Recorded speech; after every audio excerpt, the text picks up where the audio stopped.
Always make sure that when you write it at a high level. Don't run on, make it very concise. So then, based upon what you're saying is that, once we do the SOQ, then, I guess depending on the job, even within the branch, tailor it, always look at it again.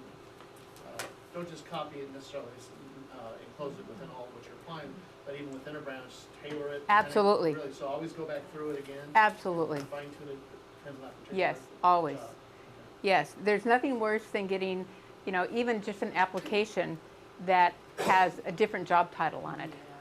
It's like, okay, you're just applying. You're not applying for my job. And that happens. It really does. So by all means, you need to make sure that you tailor what you're stating to the position that you're applying for. Okay?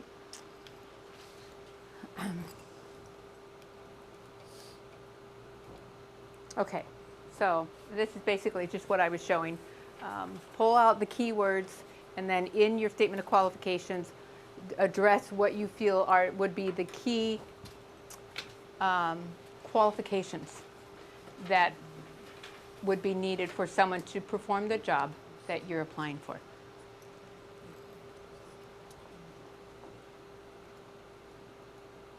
Okay, now formatting it.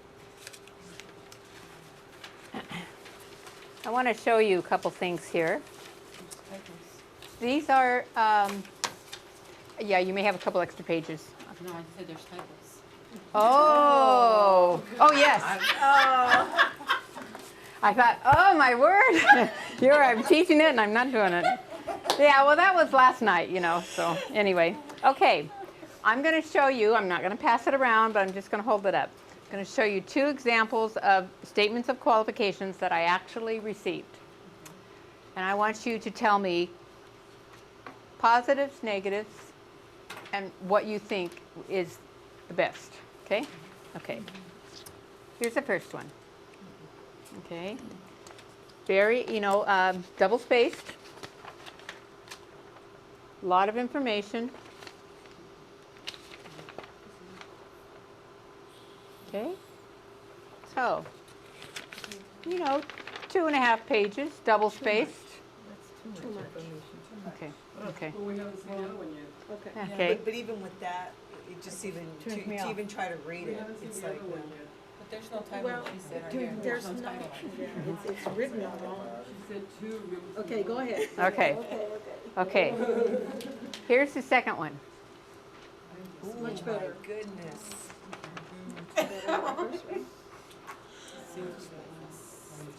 Now, tell me, number 1 and number 2, first off, what is it about number 1? What are the positives and what are the negatives? Too much white space and Double space, Okay. easier to read, negative, more than 2 pages. Okay. No title. Doesn't look like there's information. And it started almost at half page. It doesn't look like it's organized. But Doesn't it's have any more titles. readable. I like the It's more- easy to it's read. more readable to the Yeah, eye, the it's double more spaces. pleasant for the eye. The other one, you have to use a magnifying glass. That could be. That could and be. it's so Okay. bolded. Now, positives and negatives about this. They have titles.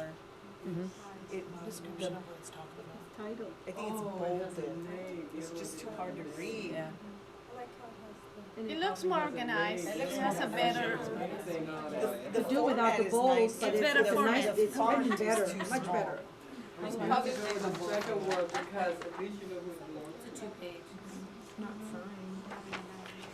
I like the format better on this one. I just find it too hard to read. Okay. Okay. Okay, so if you were to choose, Just based just on by raise of hands, how many would choose this one? To what, to read it and. Okay. And- Yeah, and this one. Yeah, it's a Yeah. better, it's a Okay, better, yeah. it's a better, Yeah. better organized. From a management standpoint, in receiving these, let me tell you what I think, or what I feel. When I received this one, I'm really busy. I don't have a whole lot of time to go through and read all of this. And so, unless it's written in such a way that it just completely engages me, and it's written so well, I'm not going to read it. I may scan it. I mean, I will scan it. And in fact, later on, I actually went back and read the whole thing on this one.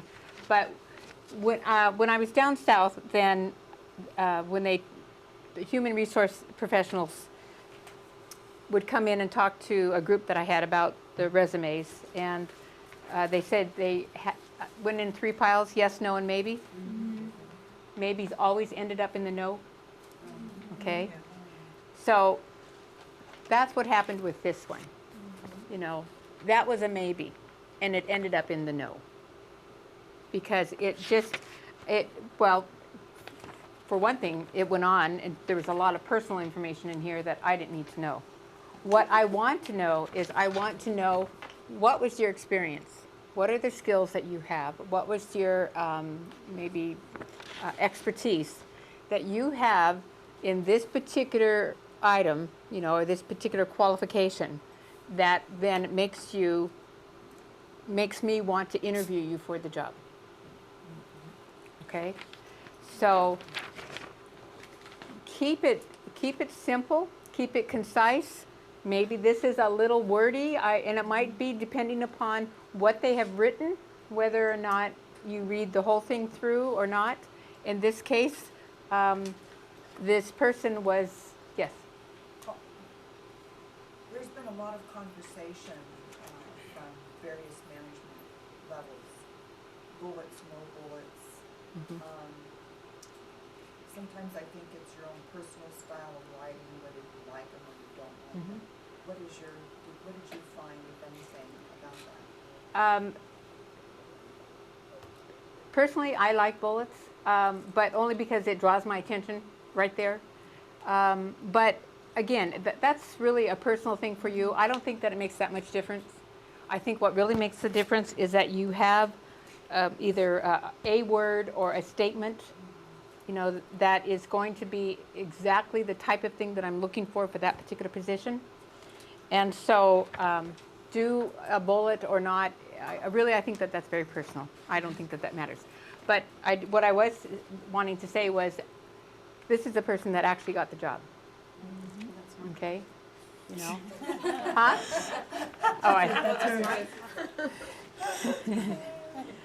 So, you know, you need to keep in mind that when you are formatting your Statement of Qualifications, that it's very easy to read, that it's very concise, you don't run on, you are very succinct in what you state, and again, write it at a high level. Think about, and I'm sure that they talked about this in the application class, think about it as if you're already in that position. So if you're looking at the resume, or if you're looking at the Statement of Qualifications, is this the statement of the type that you would want to see coming in from somebody else? Take your time. Make sure. Oh yes, I'm sorry. Go ahead. Did you already mention whether or not you like complete sentences or just phrase did this at this rate at this many times? No, absolutely complete sentences, because you need to show your experience. You know, you need to show what you did and so why you're able to then move that then now into this next step. Grammatically complete sentences. Yes, grammatically complete sentences. You know, so much of the time in your resumes you don't have complete sentences, but this is where you can really show and expand on your experience to show how you were able to obtain that, or what you did, or you know, what teams that you involved in and what your successes were. So that way then they can see that, yes, you have the experience. So would you call that more of a paragraph and a list? Oh, yes. Each item Yes. it's a Yes. dialogue, it's a Yeah. paragraph. And, you know, depending upon how much you have to say, how big the paragraph is, you know, I would say that a couple of these might be a little bit big, but obviously it wasn't too much of a turn off. But, you know, don't write to fill up the space. Write to get the point across. Does that make sense? So it doesn't have to be real lengthy. It just be concise. Julie, is there a limit, like how many pages are too much? Anything over 2 would be too much. Yeah, anything over 2. And, sometimes when you apply for a position, they may give you the categories that they want you to address as far as your qualifications. And if so, make sure that you address exactly those.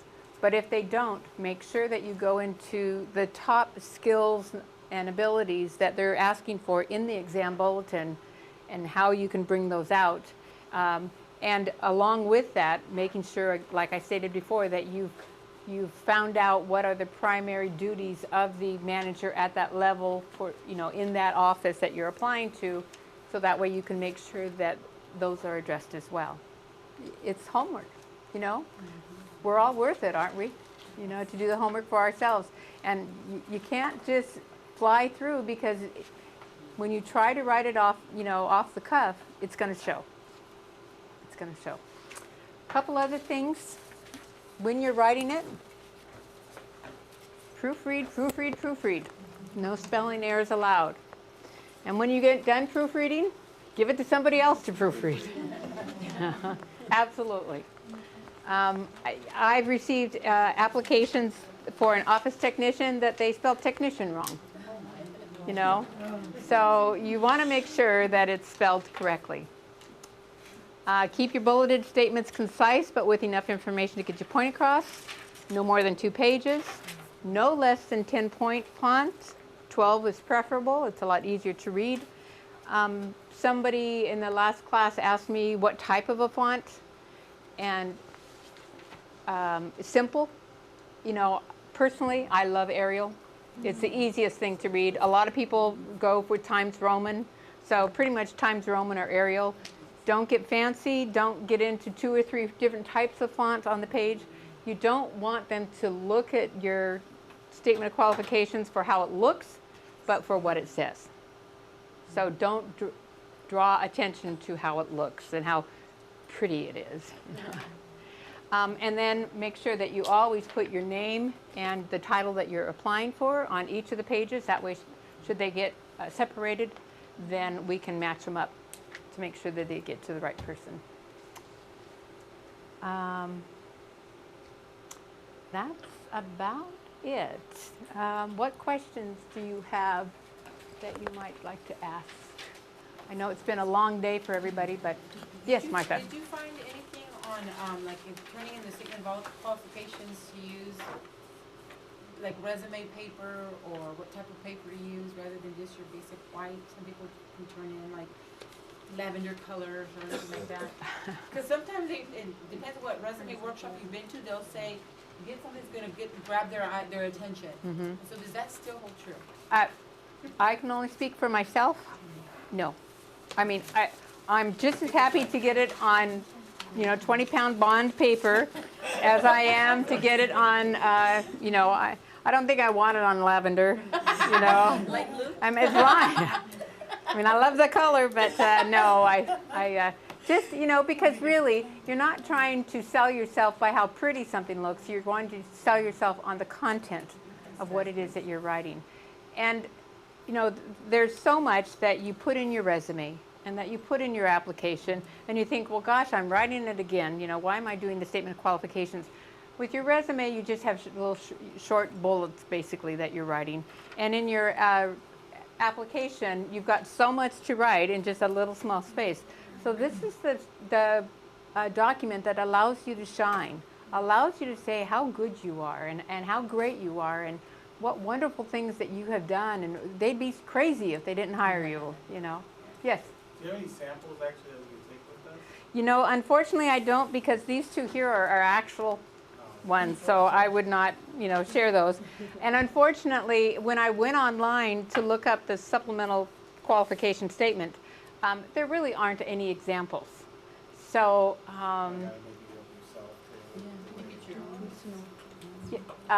so I don't really have one to share, but maybe I can mock one up and send it out. Yes? My question was, like, would you focus it more primarily on your work that you do with the company or volunteer work on the side? If you do a lot of stuff in the extra activities is that where you would incorporate the statement? I would say maybe at least a balance, because you definitely want to be able to bring in any outside experience that you have, as long as it fits within the knowledge or the abilities that the state is looking for. So if that would then enhance what you've done within the offices, then by all means bring it in. But I would say don't base your whole application necessarily on just work that you've, or things that you've done on the outside. You know, how long have you been with the state? A year and 4 months. Okay, so you don't have a lot of experience where some of us Yeah. do, you know. Then, I have more in the nonprofit. yeah, area. so, but again, you know, working in a nonprofit, you deal with a lot of the similar clients that we work with and stuff. So, you know, try to do a balance between them as much as you can. Any other questions? If you already have a cover letter, would that be too much to add, or can you base? Because it's very similar. In the cover letter, you actually try to, in a very short way, to state all the qualifications you cannot really demonstrate on the resume. It, personally, for me, I don't need a cover letter, you know, because that's just fluff. Okay. I mean, granted, there's a lot of, you know, important stuff in a cover letter. However, you're putting that in your statement of qualifications. So I can't speak to other managers, but for myself, when I receive it, I am perfectly happy to get strictly the statement of qualifications and the application. If they want to include a resume, that's fine too. But yes, Patty. I actually, when I look at things, is that there's a order of which the department states what they want you to do. And I look at, are you following direction? So part of that is all behind the scene, of course, but if we get too much information, one of the first things I look at is, I didn't even follow directions. Yeah. You know, it was only said for them to do this. There is a book called How to Say It, and I can't remember the author, it's called How to Say It, and it gives you a variety of different types of letters or whatever that you would want to write, and I believe there is a chapter in there on statement of qualifications or something similar to that. That's great. Thank you very much. How to say it, huh? Yes, Darren. So just to comment on what you just said about the SOQ being a reflection of yourself and you really put time and energy to be passionate into it, I guess, is that the interview panel, you never know, may just be asking 5, 6 questions, however many they're going to ask, and they truly may be using this document, this 2-page document, as questions they're not going to ask because they're going to look for it in there. So again, not saying every panel will do that, and where it's used in the process for screening and or for part of the interview process, but they strategically they may be using that as part of the interview process, where we're not going to ask them all these questions, but let's see what they. We're already asking them in the SOQ. We'll ask them these other 4 or 5 questions, whatever. So look at it as potentially those are interview questions. You know? It's all part of your abilities and qualifications for the position. Yeah, absolutely. Definitely. Thank you. Thank you. Any other questions? Well, then thank you very much for your time. I appreciate it. And if you have your surveys, please make sure that you turn them in